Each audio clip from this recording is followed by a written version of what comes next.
कैसे हैं आप सभी? आई होप अच्छे होंगे, राइट। चलिए, मैं होगी तो प्रजापति चैनल पर आप सभी स्वागत करती हूँ और आज मैं आपके लिए लेके एक्सरसाइज 6.4 का क्वेश्चन नंबर 4 जो कि इंपॉर्टेंट है, तो प्लीज ध्यान समझिएगा, साथ ही लाइक शेयर करना मत भूलिएगा। ओके, तो आइए स्टार्ट करते हैं। देखिए क्या कहना है इस क्वेश्चन में, यदि दो समरूप त्रिभुजों के क्षेत्रफल बराबर हो तो सिद्ध कीजिए कि वे त्रिभुज सर्वांगसम होते हैं। तो देखो, सबसे पहली बात तो इसमें दो समरूप त्रिभुज दिया गया है और उन्हें ही हमें सर्वांगसम बताना है। तो समरूप त्रिभुज क्या होते हैं, सर्वांगसम त्रिभुज क्या होते हैं, थोड़ा सा मैं बेसिक पॉइंट समझा देती हूँ, उसके बाद फिर हम सम स्टार्ट करेंगे, राइट। तो आप इनका मीनिंग समझ लीजिए बच्चों। समरूप त्रिभुज और सर्वांगसम त्रिभुज।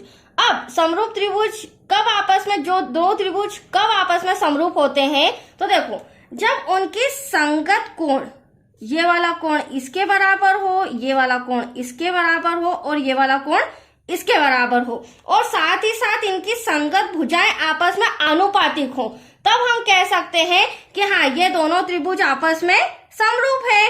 और साथ ही साथ दो इंपॉर्टेंट पॉइंट भी ध्यान रखिए, इनकी आकृति समान होनी चाहिए, भले ही वो छोटा हो त्रिभुज या बड़ा हो, बट दिखने में सेम होना चाहिए, राइट। भले ही वो छोटा सर्कल हो या फिर बड़ा सर्कल हो, बट दिखने में सेम होना चाहिए। तो आकृति इनकी एक जैसी होनी चाहिए, बट साइज छोटी बड़ी हो सकती है, राइट बच्चों, जिसमें समरूप त्रिभुज में। अब सर्वांगसम त्रिभुज, तो आप देख सकते हैं सर्वांगसम त्रिभुज में भी क्या होता है, इनके जो संगत कोण है वो आपस में बराबर होना चाहिए। देन साथ ही साथ इनकी जो संगत भुजाएं हैं वो आपस में बराबर होनी चाहिए। ये वाली भुजा इसके बराबर होनी चाहिए, ये वाली इसके बराबर होनी चाहिए, देन ये वाली इसके बराबर। तो तीनों भुजाएं आपस में बराबर होगी तब वो त्रिभुज सर्वांगसम होगा, और सर्वांगसम के लिए ये वाला चिन्ह लगाया जाता है, राइट। अब यहाँ पर भी हम लिखेंगे, जो आकृति है वो आप देख ही सकते हैं कि समान है, दोनों ट्राइंगल है एक जैसे शेप के, राइट। साथ ही साथ यहाँ पर इंपॉर्टेंट पॉइंट ये है, जो इनकी साइज है वो भी समान होना चाहिए। देख लीजिए, अगर ये मैंने 3 सेंटीमीटर का त्रिभुज बनाया है तो ये त्रिभुज भी 3 सेंटीमीटर का होना चाहिए। That's clear. तो दोनों में डिफरेंस समझ में आया। चलिए अब आ जाइए सम पर। अब देखिए, हमें दो समरूप त्रिभुज दे रखा है, मतलब कि त्रिभुज एबीसी और पीक्यूआर, ये दोनों क्या है, समरूप है। तो जो दिया है वो हम लिख लेते हैं फटाफट। दिया है त्रिभुज एबीसी समरूप है त्रिभुज पीक्यूआर के, राइट। अब सेकंड पॉइंट हमें क्या दिया गया है, त्रिभुजों के क्षेत्रफल बराबर। तो इनके क्षेत्रफल भी हमें क्या दे रखे हैं, त्रिभुज एबीसी का क्षेत्रफल बराबर है त्रिभुज पीक्यूआर के। तो यहां हम लिखेंगे एरिया ब्रैकेट में एबीसी बराबर है एरिया ब्रैकेट में पीक्यूआर के, मतलब कि त्रिभुज एबीसी का क्षेत्रफल बराबर है त्रिभुज पीक्यूआर के।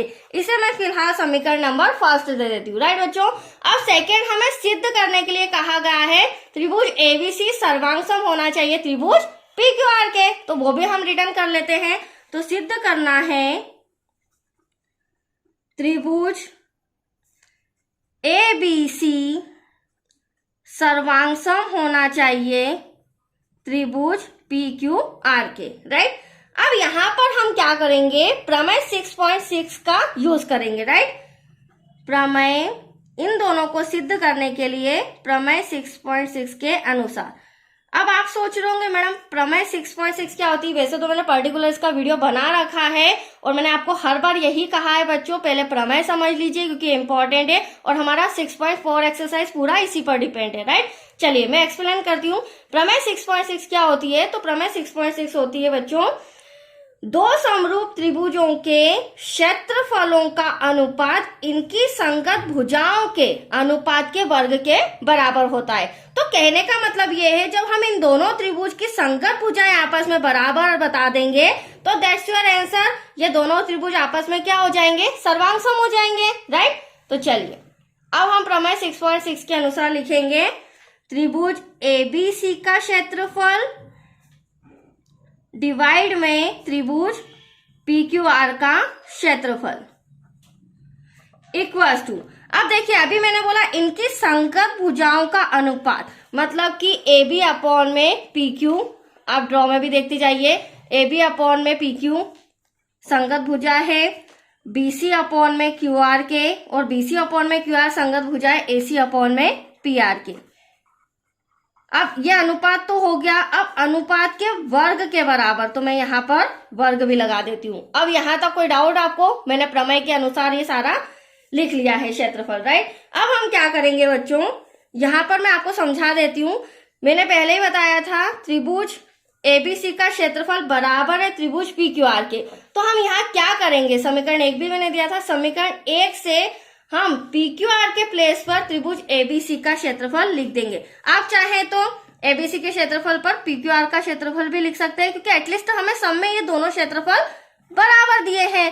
तो यहाँ लिखेंगे समीकरण 1 से त्रिभुज एबीसी का क्षेत्रफल डिवाइड में त्रिभुज एबीसी का क्षेत्रफल। तो एटलीस्ट आया आपको समझ में। समीकरण 1 से जो इनकी संगत भुजाएं वो ऐसी की ऐसी हम रिटर्न करेंगे। इनका सॉल्यूशन आगे होगा बच्चों, बीसी अपॉन में क्यूआर का whole square equals to AC upon में पीआर का होल स्क्वायर। अब देखिए नेक्स्ट स्टेप क्या होगी। आप यहाँ पर देख रहे हैं यहाँ भी त्रिभुज एबीसी का क्षेत्रफल, यहाँ भी त्रिभुज एबीसी का क्षेत्रफल, तो एटलीस्ट इससे ये कैंसिल, यहाँ पर भी बचा 1, देन डिवाइड में भी बचा 1। अब नेक्स्ट स्टेप क्या हो जाएगी, 1/1 और सारी भुजाएं आ जाएगी। तो यहाँ पर हम लिखेंगे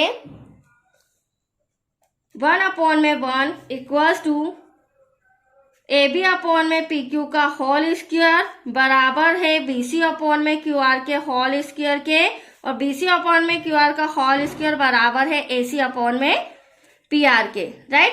अब देखिए मैंने ऐसा क्यों किया, आप देख रहे हैं यहाँ पर 1/1 आ रहा है, तो हम यहाँ पर ये चारों बराबर है, तो हम यहाँ पर क्या करेंगे, क्रॉस मल्टीप्लीकेशन करेंगे। पहले AB अपॉन में PQ का करेंगे, फिर BC अपॉन में QR। तो AB का 1 में करेंगे तो एटलीस्ट AB स्क्वायर हो जाएगा, राइट। PQ का 1 में करेंगे PQ स्क्वायर हो जाएगा, और पर्टिकुलर अलग अलग स्क्वायर क्यों, क्योंकि हमारे पास होल स्क्वायर है, तो इसका भी स्क्वायर देन इसका भी स्क्वायर।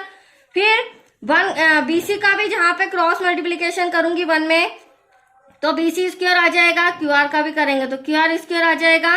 ठीक वैसे ही AC का भी 1 में करेंगे तो AC स्क्वायर आ जाएगा, PR का भी 1 में करेंगे तो PR स्क्वायर। तो कहने का मतलब ये है ये भुजाएं आपस में क्या आ गई, बराबर। बट यहाँ पर थोड़ी सी प्रॉब्लम ये है कि यहाँ पर स्क्वायर लगा है, तो स्क्वायर हटाने के लिए हम हमेशा किसका स्क्वायर रूट का यूज करते हैं, मतलब कि वर्ग हटाने के लिए वर्गमूल लगाएंगे, राइट। तो यहाँ पर स्क्वायर से स्क्वायर रूट कैंसल, स्क्वायर से स्क्वायर रूट कैंसल, स्क्वायर से स्क्वायर रूट कैंसल, सभी में, राइट। तो अब हमारे पास सिंपल साइड आ गई, AB बराबर है PQ के, BC बराबर है QR के, देन लास्ट में AC बराबर है PR के। अब आप ड्रॉ में देख सकते हैं मैंने क्या बताया अभी, जो AB हमारी भुजा है वो PQ के बराबर है, BC हमारी QR के बराबर है, देन AC हमारी PR के बराबर है। अब ये दोनों त्रिभुजों में जब इनकी संगत भुजाएं आपस में बराबर है तो हम कह सकते हैं त्रिभुज ABC सर्वांग सम है त्रिभुज PQR के। तो यहाँ पर कौन सी समरूपता कसौटी लगेगी, तो यहाँ हम बोलेंगे भुजा, या साइड भी बोल सकते हैं, भुजा भुजा भुजा समरूपता कसौटी से जो हमारा त्रिभुज ABC है वह सर्वांग सम है त्रिभुज PQR के, इति सिद्धम। That's your answer. यही सिद्ध करना था बच्चों, तीनों भुजाएं आपस में बराबर आ गई है। चलिए ये सम कंप्लीट हो चुका है। नेक्स्ट वीडियो मिलेगा क्वेश्चन 5th से रिलेटेड। ओके, थैंक यू बच्चों।